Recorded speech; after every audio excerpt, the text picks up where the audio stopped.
A lot of Iowa looks like this. A lot. And you know what? This state full of endless perfect farms is actually very inspiring. But there were a couple of other things I wanted to see in Iowa as well.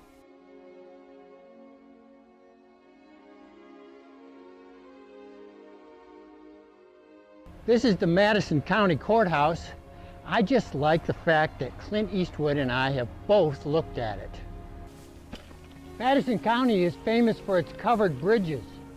And fortunately for me, I can ride a bike to any of them. Rosamond Bridge is where Francesca pinned a note inviting Robert to dinner. Robert and Francesca also visited Hollowell Bridge. It was 92 degrees the day I bicycled a gravel road out to it. It was a hot and dusty ride out to Hollowell Bridge, but of course it was worth it because it was in the movie. Oh man, it was hot. I don't know how people with hair can stand it.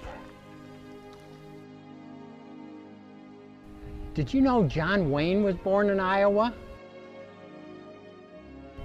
Well, he was, right here in Winterset. Two other interesting things. One, I am the first guy to ever wear a pink shirt on this property. And two, these are not John Wayne's wind chimes.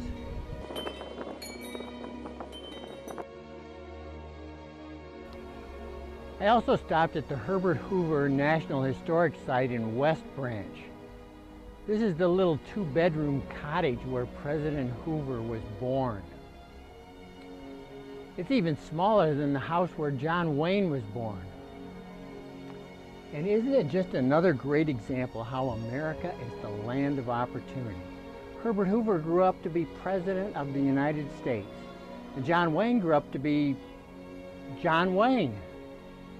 I felt a lot better about President Hoover after visiting here. He was a good guy, a Quaker. He just had the misfortune to be elected president on the eve of the Great Depression.